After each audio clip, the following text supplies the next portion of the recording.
shalom peuple de Dieu et mbote na bana nzambe nyonso bozuli bakwa kolanda biso. En tout cas kolo apambola biso et to mesana koloba soki muta ko remercier soki muta ko sanjola to ya ko kumisa c'est le Seigneur Jésus-Christ.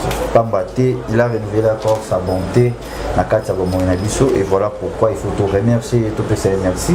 Et je dis encore un grand merci na bana nzambe nyonso ba fidèle ya EHP Media et na lobaka EHP Media c'est l'ensemble des saints, ils ont assemblé à chrétiens et tout ça lobby, aimez-vous les uns et les autres. Merci pour nos commentaires à Kitoko, merci pour l'encouragement à Bino et merci surtout pour nos critiques aussi. Il y a monde des autres la paix force na biso ko yeba ko sala musala o bengi sengeni vraiment na yango toko ba na ko sala ka bongo soki moi reproche zalo bengi frère na yo moi problème zalo bengi frère na yo en police et c'est ça l'amour. Merci pour nos encouragements surtout ça dans les commentaires et ba tiala biso pe makasi ya ko yeba ko sala musala ko manzamba pambola yo. Et cette émission Parlement Céleste et Zawana pour la Tsabiso ou Nzambe, ça dit penser et Nzambe. Et dans le bac, seul moyen pour reconnaître tout ce qui est caché et profond. Vous allez dans Jérémie 33:3, la Bible dit invoque, moi je te répondrai. Vous allez moyen mon corps autour qui peut penser et Nzambe. Kola Pambola yo, yom toujours dans l'émission Abiso et il est toujours bon dans ce plateau. Je ne suis pas seul, je suis avec l'homme de Dieu, le prophète Enoch Babimba, une fois encore sur ce plateau et ça fait vraiment longtemps, mais lorsqu'on est dans le plateau et il a reçu bénéfice dans Biso, on a bénéfice par rapport à la connaissance, dans votre foi, il faut ajouter la connaissance et la connaissance c'est la parole de Dieu. Tu peux symboliser mon frère Nzambe. Voilà, de partout et tous autres qui ont le temps avant de la prière, on peut savoir on peut bamboter. Oui, la paix Nzambe son botte de loin de près, on va soutenir Biso, peut-être bien à rater mais na point naïe assemblée la rapport à Biso en tout cas Nzamba pambola bino sur la shalom et belé salut-moi Mikolo mais nous sommes là vraiment que Dieu vous bénisse tous au nom de Jésus-Christ de Nazareth. Merci Okami Mitso na Rosa Modèle. Saint-Esprit tout ce qui moment on a shalom ko na yo Nzamba besoin contrôle na nyoso olimo mo chant tous ala mo kambi to pameli nyoso za yote na kombo na Jésus-Christ de Nazareth. Amen. Nzamba pambola bandeko nyonso basoutenaka biso de loin et de près et ndenge na utikoloba eza na bato musu peut-être abengaka te mais na losambo ataka biso pona sango malamu tozopanza vraiment que Dieu vous bénisse tous. Nous sommes là toyaka tango nzamba apesaka nzela ya koya yango moni toyaka mais tozali et malgré ba voyage ba multiple en tout cas nzamba sali grâce. Voilà, merci Ivan de Gobazo il y avait toute une bonne évangélisation pour l'équipe bien. En tout cas pour la batterie autrement déjà en bonne santé et ceux qui m'ont oui, évangélisation en Angola en tout cas tout sali une très grande évangélisation on a sali près de 2 ou 3 voyages kendaki na zongi na kie na zongi malgré ba combat en tout cas ces derniers moments tout côté na bituma makasi Fabrice tout ça na musali nzambe moko pasteur Jean pour votre information jusqu'à présent non na zongi te mais azwaki vraiment attaque na mutu na ye azwaki attaque moko na mutu mais du moins nzamba sali grâce à batelier à envie c'est ce qui est important mais toujours bunda tout ça la extradition na kolongola kuna ko zongisa mais déjà santé bisika zalaki à se déplacer à pousser moi peine parce que azwaki attaque na mboka moto kendaki zaki saka mboka basakata donc c'était vraiment mais du moins nayebi ke na ba image ba balancer ba voilà Charlie au balancer les bisous na l'équipe donc vraiment en tout cas nzamba sali grâce malgré ba bitumba yeso alonga kaka voilà c'est ça.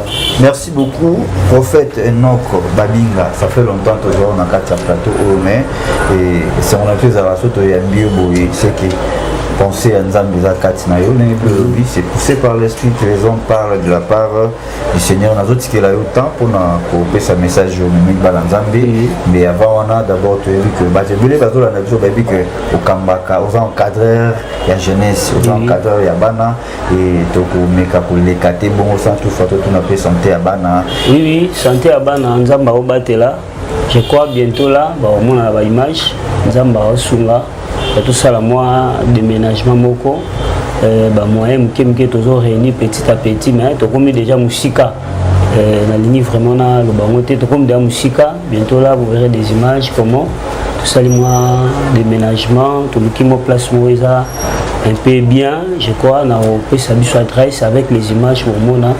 Tout ça, la moindre traduction, il fallait que je kabola parce que ma bébé tout coûtait nango. Et vraiment, nzamba sungi, na lisungi, ya bana nzamba bébé, ba contribuer à kao, ba na souci, et pour ça, la bienfaisance. Oui, et loko l'équipe mutuya loko la hospitalité na vie ezate. Abraham a baraté tant avandi na ndaku amoni batumo ba oleka bato ya ebité atikala omona te ayibeta adam na bango te parce que le leko mapo mutaka bla mutato ne tadam neza ndenge nini. Mais Abraham avandi na discernement ya molimo na nzamba zaki na ngamoni bato ba oleka habité quand même à bengi baton baye bible lobi Abraham a péchi bango kolia a péchi bango komela sukoli bango même makolo mais za bato yo bazala ni ya famille na ye ayeba bango ni de loin ni de près mais na motema malamu Abraham azalaki nango ayamba bato na tango ayambi bango ayeba kate bato ayambi bazaba ange nzambe na koluka bato ta bazonga kende batunie wapi mo sino Sarah bisara za kona bi bon omoni moi sina Sarah na mbule ko ya Sarah ozamwa na Sarah mona ka ngolo ba aventure ataliga seki aboni atali âge à pousser na ngona ba promesse aussi bazo ebele abia na yoki yango trop mais abo sanité que bateau ba yamba ki bazala ange à cause de hospitalité Abraham azo qui précision ya kobotama ya Isaac oigoloba koseka parce que Abraham ayamba ki bien aimé obi hospitalité ba baye baraté ezana maramusu komela yo na vie tamusu kufa moko yaka mais à cause ya bolamu moko sala à cause a bien fait de baofele moko sungaka à cause ya ba pauvre ya ba veuve moko sungaka parce que c'est ça la vraie religion et bolamu wana ebundelaka Abraham il fallait avoir confirmation à prophétie na précision à cause de l'hospitalité. En tout cas, moi j'encourage tout le monde sur la hospitalité. Bible zoloba il est le rémunérateur de tous ceux qui les cherchent. Ben nzamba za kamufuti bato ba luka quand même. Tout ça luka nzambe na prière, a luka nzambe na offrande, a luka nzambe na ba bienfaisance, a luka nzambe na hospitalité. Nzambe akozanga te kofuta ce sont des choses bien oui so ozana mana 10 na ndako bokola eza kamtu pasi mi bale misatu. Sultane tout ça na bana ebele bongo tout sunga tout beaucoup la faut classe mambobele nous avons beaucoup de besoins c'est pour cela et moi to yaka boye ko senga biso soutien parce que ça vraiment moko ya ba mission oyo nzambe asi ko pesa biso en tout cas bientôt là ba nouvelle venir aux amalamu j'espère que ba découvrir cette équipe aux alawana et on verra ndengeni ne ko ba na koleka. Voilà, merci beaucoup pour faire un alors message non mais ba nzambe et to mega ko développer en pour que na suka to suka na évangélisation de Susano. Oui, bien aimé dans le Seigneur, que Dieu vous bénisse. La ligne vraiment bonne en ensemble, mais surtout, bateau et bandimela y sur le col à mon compte, mais c'est vraiment important. Ils ont un message moko, ils ont pas chemin. Naïbaka et l'eau comme Bible zoloba, toute arme forgée contre vous sera annihilée sans effet. Et toute langue qui se lèvera en justice contre toi, tu la condamneras. Tu vas dire au sambe l'ensemble papa Brice, nzamba otali sangai, namoni naïbi bateau batala plus dessin animé. Dessin animé moko zaki le roi gorille. To moni ba gorille moko tala ya minene ba telemine espace ya mokili. Et ba gorille oyo na monoko na bango bazo bimisa moto. Et tant bazo bimisa moto eloko zo kamisa biso moto bazo bimisa ezo kende toujours vers bato basimba ki ba Bible na maboko. Moto wana ezo kende ezo zikisa bato basimba ba Bible.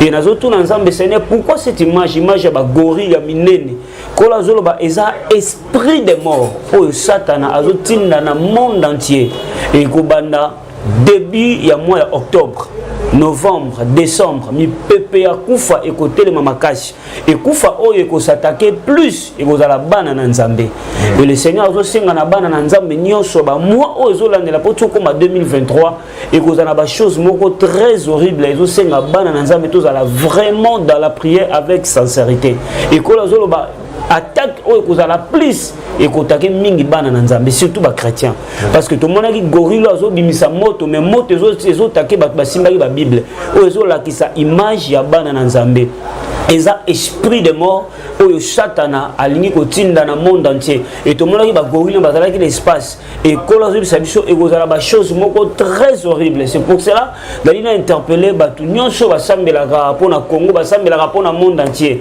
bien aimé oyebi prière oko sala tu pries pour le monde, pour la paix du monde.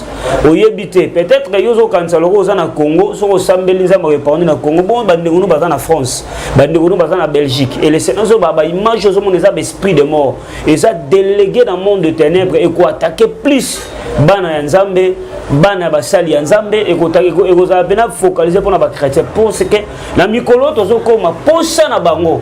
Il faut pas éliminer les chrétiens parce que la loi de l'antichrist il y a tellement de casse dans le monde pour que les acceptent facilement. C'est pour cela cet esprit de mort est tellement nous avons vraiment que la prière, que soit atteint, que bondela et bien la forme à bagori et que ça la massacre mais cible langue que ça surtout dans Nzambe. Oui. Voilà. Merci beaucoup en tout cas Koloa Pambolayo et le peuple de Dieu. Message et Pesami et Tigali par Nabiso. Dans toutes choses, il y a la part de l'homme, il y a aussi la part de Dieu. Et Bana Israël, Bakanama, 400 ans dans 4 Égypte, dans le Babylone, parce qu'il conscience que Nzambe moko. Mais la Bible dit longtemps après, il faut prendre conscience que Nzambe, Abraham, Isaac et Jacob. Alors délivrance, c'est ça qui partagent et ça demande prise de conscience et état où ils ont changer ou améliorer et aussi la prise de conscience. Merci l'homme de Dieu. Un message au PC en tout cas est calé par la mission de Bakosala pour prier et message des alliés non seulement pour Nayo mais message des alliés sous pour la famille Nayo pour la décoyo yebi pour intercéder pour Nayo pas battre mon toit ça pour intercéder pour Nayo azo prier 1000 fois pour Nayo. En tout cas Kolo a Pambolayo l'homme de Dieu et tout mes campés pour évoluer pour la question par la base de la main. Est-ce que la Bible c'est insuffisant par rapport au nombre de continuer l'évangélisation pour qu'on tape surtout comme on a eu une crise à la Bible. Oui, on dit qu'il y a trop dans la télévision et c'est ça. Les autres ridicules. Ils ont problème on a zaranango et à un moment au soleil c'est papa faut insister à koloba. C'est ça. Bon ils ont un peu moins nature nangai vous savez net tout à suka notre ça là c'était terrible.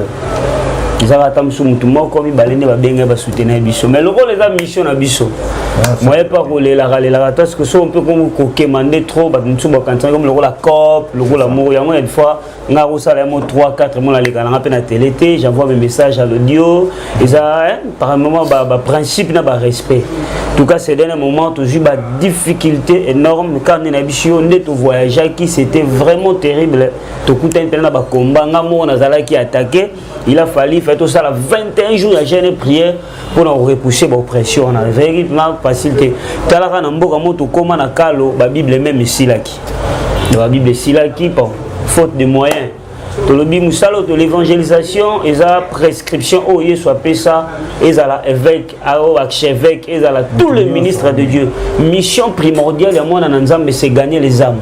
C'est dépeupler le monde de ténèbres pour même bango vers Jésus et à kutali sabango qui est Jésus ko pesa bango enseignement yango moni lelo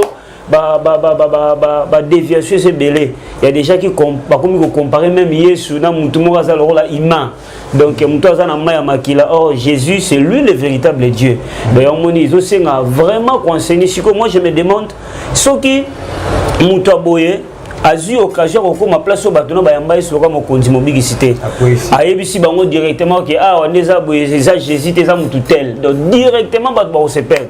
C'est pour cela que Nzamba ils ont insisté bisoto au four et au moulin évangélisation mais ba moyen ils ont biso tellement et tout ça on a semblé la Nzambe venant à pambola bana Nzambe ya solo au bazarana souci pour soutenir l'évangélisation. Pourquoi maman so papa besoin ta jeep oyo parce que neto kenda to na ba moto tout ça la ba 3 heures ba 4 heures du temps avec une image mon ya na récemment on a commandé ton marché moto mais kufi bolai na nzela donc allez-y donc nous faisons des choses et ko coûter même ba vie na biso net na biso voyage je me demande ceux qui mo sa Nzambe na kufaki c'est moi qui est le chef d'équipe c'est ça directement na biso déjà on a moi si na famille na bango déjà maquillé les kotaki mais le rôle là et ça m'a Nzambe na biso Nzambe yo mo zo charge à likambo et Dieu a fait grâce santé s'est rétabli mais toujours baranen to ko évacuer les choses mazo poussa na petit à petit ngoli ya Nzambe donc tu as vraiment na posé à la Bible tu as vraiment posé na soutien na bino vraiment et ça important la Bible incarne la parole de Dieu oui bien muto azo pesa mutu lobanza mozo pesa loko za mutu ya koleka leki même mbongo oui bien na la chaîne qui vous édifie. Vous êtes et voulez-vous investir à Kinshasa? Voulez-vous réjouir de vos business? L'opportunité à ne pas rater. Toronto City VIP à Maluku. Un des meilleurs endroits pour résider ou implanter votre business. À quelques minutes du fleuve Congo, le fleuve de nos ancêtres. Juste en face de la zone économique si spéciale qui est le quartier commercial et industriel de Maluku. Waouh! Non loin du centre de ville Maluku, un quartier en pleine expansion, à quelques mètres du Macadam. Toronto City vous propose un terrain de 20 mètres sur 20 avec des bornes cadastrales. Sur un site accessible, urbanisé, avec espace de jeu, espace vert, magasin, centre médical, marché, etc. Je vous appelle, venez nombrer et acheter. Donc, je voulais juste faire l'appel à nos frères de la diaspora, de partout où vous êtes, en Afrique, en Amérique, à l'Océanie, à l'Europe, en Asie, pour venir acheter les terres que nous sommes juste en train de morceler. Vous allez bien voir qu'il y a des bornes, il y a même des travaux qui sont juste en train d'effectuer. Donc le terrain est bel et bien assuré. Il y a l'eau non loin de nous, vous allez voir, derrière moi c'est la régie des eaux. De l'autre côté c'est le société Vodacom. Et devant moi c'est juste World Vision. Là où Vision Mondiale sont juste en train aussi à un projet de construire les maisons pour ces travailleurs. Donc voilà, nous sommes ici à Maluku. C'est déjà un endroit habitable. Les quartiers que vous allez voir de l'autre côté, c'est déjà habitable. Il y a déjà les gens et c'est non loin parmi les autres cités que vous connaissez déjà. Donc je suis très fier de vous présenter ces produits qui n'est rien d'autre que, oui, nous achetons les voitures, nous achetons tout ce que nous pouvons avoir. Mais avoir une parcelle, c'est vraiment une très bonne chose. Pour tout contact, contactez Willy Mafuta au plus 1 90 57 30 15 40. Toronto City, waouh, les 4 qui nous réservent l'avenir de demain. Vive le Congo, vive Kinshasa. HP Media, la chaîne qui vous édifie. Mboka mobo récemment na sala évangélisation dernièrement au chobenga ngai et singa kufuna ko makuna menazwa ki tenter je na yo ki ba témoignage papa oui c'était pas possible. Il y a un frère oyo to sambeleka pa ya mo biso sala musala on fait o etika la ramoli mo santo nda tika la rosala. Amen. Frère on a bi terrible vraiment lui abandi ko sala musala biso to salaki. Donc vraiment tout dans la posa ba soutien na bino. Mais bien makambo boy batebe ba beta rango moi kara or eze loko oyo. Imagine toi Bible zoloba ceux qui mutu moka bongo mutema fete salami na lola. Siko yo mutoza artisan pour que fete mesa lola. Tam suna transport soutien, tam suna ba Bible. Yo ka sinzambe wana tika o sambela te. Nzambo azaka na livre de souvenirs a okanisa yo pe a opambola o pe a obundela yo.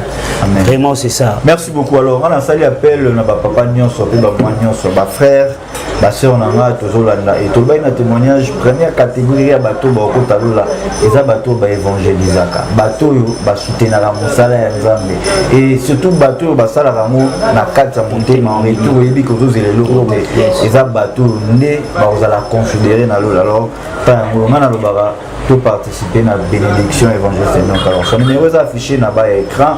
Je fais appel à maman Keren, na papa Émeric et ainsi que pourquoi pas tout le monde, maman Nyonso, maman Elisabeth, maman Idrude, maman Landry, Nyonso, en tout cas tous mes carottes contribuer pas baptiser évangélisation et muto azo soutenir l'évangélisation en Nzambe aza muto Nzamba talali pour lui a tcheboalinga nimba témoigner nimba ezate pourquoi azo veiller sur eux. Donc c'est un peu ça tout mais un peu pour soutenir évangéliste non que vous avez vraiment bien et surtout ça là ça ils ont vraiment la risque et côté à transport pour tout le but mais tous on a besoin de la Bible. Alors soutien na yo na le bagage de fils que 1 euro 2 euros 3 euros na yo de ça la force pour que ça Nzambe et mais vraiment pour qu'il dit alors et donc tout ça pour la disponibilité à Tanayo, mon téléphone. Et moi je me dis toujours que c'est un homme de Dieu à cause de la moment de la prière, laissez un peu moi message et ainsi m'a répondre Yomoko. Oui, bon, en fait, ce dernier moment, le roi toujours qui va recommandation. Ils avaient vraiment des recommandations, ils avaient très strictes. Il fallait voyager, zonga, voyager, zonga. Il fallait me reponger, bateau, baébi, bateau, cadeau, sur le on peut pas nous rouler à la rater. Mais bon, on a drôle, 3 heures, j'ai pris, 4 heures, pris. Donc, comme ça, papa, on a la rater, non. Et ça, Moussala, chacun a sa mission. Bissot, tout le roi Naziréa, nous sommes consacrés à Dieu. Donc, il faut vraiment gêner prière et voyage. Mais ces derniers moments, je suis vraiment dans le roi toujours bon à Malisusu, tout ça la descente. Mais je suis en tout cas, esquisse dans peut-être à Bengagingaï, comme peut-être aux oies quitter, peut-être au monde qui moi silence. Et dernièrement, on a réseau, il a tellement mabé, il a pas si il faut changer ma piste, donc changer WhatsApp. Et ça moi Moussala. Mais ces derniers moments, je suis dans des retours, la prière, nous sommes là. Et nous sommes vraiment disposés, surtout ces derniers moments, vraiment, tout ça, dans mon repos, il y a 10 à 14 jours, vraiment, il faut se préparer encore spirituellement, qu'on réunit encore des moyens pour que tout zone à l'issue. En tout cas, Bolimbi, si peut-être, comme sur moi contre-temps, on a fait un programme, mais un peu perturbé. Oui, en tout cas, Bolimbi, ça, oui, et ça, et ça, nous sommes un problème très sérieux. Il a trouvé bon qu'il a confié et ça rappelle en tout cas Bolimbisa. Mais ces derniers moments, je dis on a voyagé, on se prépare moins 2 semaines, il y a préparation, il y a gêne, il y a prière, il y a moyens pour que tous en tout cas je suis là. Mais puis qu'il a recontacté, sur un message tout dans le je vais rappeler. Voilà, nous sommes arrivés à la fin et quant à moi, je dis un grand merci partout dans le monde. Derrière la caméra, Papa Blaise Mavou, un grand merci à toi. En tout cas, merci beaucoup pour notre Moussala qui t'a conçu que le peuple de l'Union et mission au Parlement Céleste et à montrer penser à Nzamba Pambola Yom, tout qui disponibilité pour la Bisso. La Bible dit il est le rémunérateur de celui qui cherche. Mon côté, Ayapanae, Azonga, Lenge, Ayaki. En tout cas, pour la Pambola, cette émission et na imité ce qui aura mon choix au bateau. Oui, na zala moi lilo banzambe moko moke na lingina kabola pona suka ezana bateau bazola nanga zana ba problème tu as bitumba maramose belé tout ça dans Marc chapitre 10 le verset 51 ezali solo peut-être oui bien malamu kolekanga na tangara mukie pona temps Jésus prenant la parole dit que veux-tu que je fasse? Rabbi nous lui répondit avec que je recouvre la vie. Amen. Bible zolo bayaki na avec les mots qui Bartimée pour nous zonga na simate. Maintenant c'est la mingi na réponse à Bartimée. Bartimée a moni Yesu tangu abeleli esengi ka kuta na Yesu pour nous amulaite. Na sepeli na réponse à Bartimée Yesu veut tout na Bartimée dit que veux-tu que je fasse? Yoka réponse à zo pesa. Il vous Bartimée fala lo bata messieurs fala lo bata abenga monio so Bartimée zo lo ba Rabouni. Rabouni qui veut dire maître. Bien aimé dans les Seigneur, même si tout le monde a un temps, Bartimée maître, ce n'est pas n'importe qui. Tu es malin, biso stolika na bande de l'école, ou biso qui maître a opé sa cour. Celui maître a titulaire ya cour na yo. A to zuité, celui maître na lobi ozwa, ozwa. Et tant Bartimée zo benga Jésus maître, Bartimée zo fa les habitants, oh na zappé na za maître. Na vie na nga na ba défaut. Nazana beré, nazana ba mauvaise réponse. Ils attendent d'autres qui avec les manaïs. Il fallait coûter un maître. Or le maître c'est quelqu'un qui sait corriger. Il fallait Jésus à coûter un Bartimée pour corriger les défauts naïs. Défaut à Bartimée zalari les qui avec les mots. Même si tout le monde a zola nanga nanga. Oh je ne sais pas. Il y en a battu si ba personne ba mauvaise réponse. Baloba yo robala to robonga to vivre qui mette bien aimé tikana ebiso. Ils en aura ba mauvaise réponse. Mutazana liloba souka ko loba na vino c'est le maître. Et le maître s'appelle Jésus qui a la capacité il y a corriger célibat il y a corriger via masumu il y a corriger si pécheur déjà combo moko mais je t'annonce quelqu'un qui s'appelle Jésus-Christ de Nazareth qui a la capacité de corriger ta vie bien aimé de le Seigneur moutounion soit se confierait pas à maître ayo qui samara sonité à quoi il a raté même sa maman moko ça la malade oui malade il ça n'aura combo et puis ça n'a pas mauvaise réponse il y a quelqu'un qui s'appelle Jésus qui est le maître a la capacité à couper sa yo guérison bien aimé ko bungi sa foi na ote na bitumbo zo kutana on a ba problème zo kutana y a un maître. Oyebi na classe, ce qui titulaire na bino, a péché ba point à Robamba. Ata ba balobi o échoué, mais ce qui titulaire à Zanangambu na yo, tu dois réussir. Jésus-Christ que tu as Christ le maître, Anangambu na yo, réussis tes avis na yo, et longa tes avis na yo, guérissez tes avis. C'est lui qui est le maître, qui a la capacité de corriger tes défauts. Ba défaut nous sa vie, na sambeli na kombo na Yesu. Laisse que le maître Jésus a une bonne réponse pour qu'on vive la gloire en âme. Au nom de Jésus-Christ. Amen. Amen. Merci beaucoup. Nous sommes arrivés à la fin et tu as vu que deux yeux bouillent à papa non. T'es Mikolo Nazali. Plateau, T'es Mikolo Nazali. Tout ça vraiment répondre à ma préparation. Ça fait aussi plaisir et pour édifier le Dieu boyer et on est aux